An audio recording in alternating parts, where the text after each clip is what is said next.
प्रवेश कर रहे हैं उत्तम आकिंचन धर्म। उत्तम त्याग की बात कल आपके बीच में हुई थी और त्याग में क्या काम किया था, क्या बताया था कि हमने जो ग्रहण कर रखा है उसका त्याग कर देना है।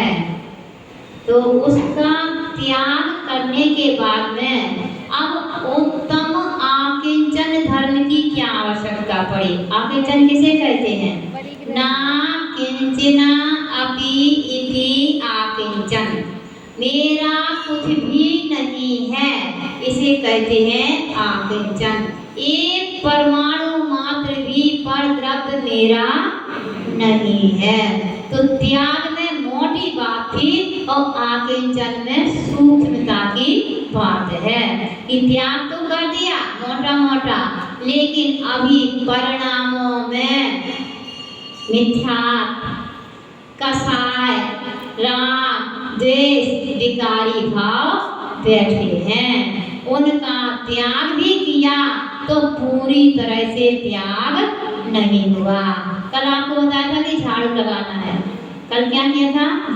झाड़ू लगाने के बाद आप लोग पोछा लगाते हो, हैं? कौन कौन लगाते हो बताओ? हाँ, तो झाड़ू लगाने के बाद पोछा क्यों लगाते हो? जो धूल मिट्टी के इसलिए लगाते हैं कि झाड़ू से कचरा तो निकल जाता है, लेकिन जो बारीक सी धूल वगैरह रह गई है वो पोछे से साफ हो जाती है और फर्श में चमक आ जाती है। कल झाड़ू लगाई, कल बाह्य पदार्थों का त्याग किया, किया हो या ना किया हो समझा तो है। मन में भावना तो भाना ही है। आज भावना भागोगे तो कल भगवान भी बन जाओगे।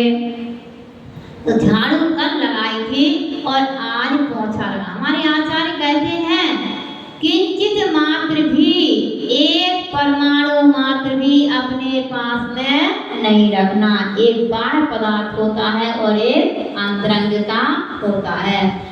बाह्य को तो हम जल्दी समझ जाते हैं, छोड़ना ये छोड़ना, लेकिन अंतरंग में जो विकारी भाव बैठे हुए हैं उनकी ओर हमारी दृष्टि नहीं जा पाती है। तो आचार्य कहते हैं कि आज उसको ही साफ बिल्कुल पोंछा लगा करके जगमगा देना है, साफ कर देना है। तो आकिंचन धर्म क्या आप धारण कर सकते हो? हैं? उत्तम क्षमा धर्म आप धारण कर सकते हो, माधव धारण कर सकते हो, आर्जव धारण कर सकते हो, शौच धारण कर सकते हो, सप्त कर सकते हो, संयम करते हो, तब त्याग भी कर सकते। लेकिन उत्तम आकिंचन धर्म के धारी आप नहीं बन सकते हैं। श्रावक कभी नहीं बन सकता उत्तम आकिंचन धर्म का धारी, क्योंकि फांस तनक सी तन में साले, चाहे लगोटी की दुख भाले।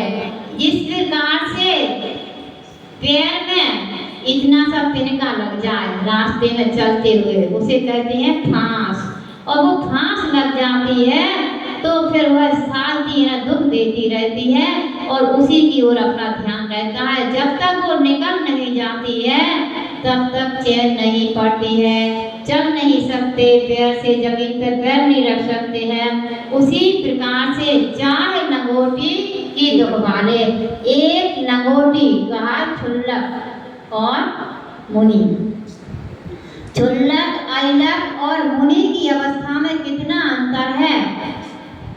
आचार्यों ने क्षुल्लक और अइलक को श्रावक की कोटि में गिना है और मुनि को साधु की कोटि में गिना। एक लंगोटी के कारण से इतना अंतर आ गया है। एक लंगोटी भी परिग्रह है और उसकी चाह भी दुख का कारण है। लंगोटी रहेगी तो उसे बदलना भी पड़ेगा, धोना भी पड़ेगा, सुखाना भी पड़ेगा, उसकी चिंता भी रहेगी, इसलिए वह दुख का कारण ही है।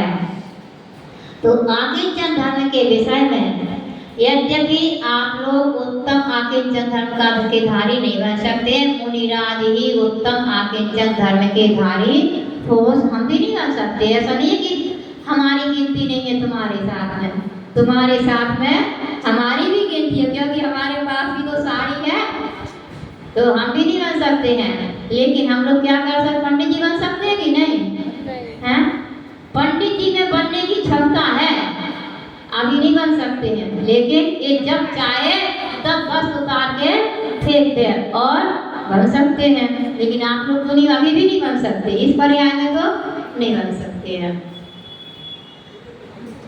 ये लोग बन जाएंगे। हाँ, माता जी कह रही ये लोग, अरे हमारी दृष्टि में क्या ये आगे बैठे ना, ये कम दिखते हैं, दूर वाले जल्दी दिख जाते हैं। हाँ, तो देखो, अग्नि उत्तम आकिंचन धर्म का भारी बनना है तो पुरुष पर्याय में ही बन सकते हैं। पुरुष दिगंबर मुद्रा को धारण कर सकते हैं, परिग्रह का त्याग कर सकते। लेकिन परिग्रह का त्याग का मतलब ये नहीं है कि बस उतार के फेंक दिए तो परिग्रह के त्यागी हो गए, नहीं, बिल्कुल नहीं। परिग्रह 24 भेद त्याग करें मुनिराज जी, तृष्णा भाव से घटती ज्ञान घटाइए। परिग्रह कितने प्रकार का होता है? 24 प्रकार। 24 प्रकार का परिग्रह होता है। आप लोग परिग्रह किसे मानते हैं बताओ? हाँ, किसे मानते हैं? धन पैसे को, ये भी परिग्रह, दुकान को, ये भी कपड़े परिग्रह, वस्त्र आदि को परिग्रह, ये भी परिग्रह। लेकिन आचार्यों ने आपको सुनकर आश्चर्य होगा जब हम बताएंगे कि परिग्रह और भी क्या है। 24 भेद किए हैं परिग्रह के, तो 24 कौन कौन से होते हैं और 24 प्रकार के परिग्रह, उसके लिए कहा है 16 कषाय और 9 कषाय, 9 कषाय भी कहते हैं और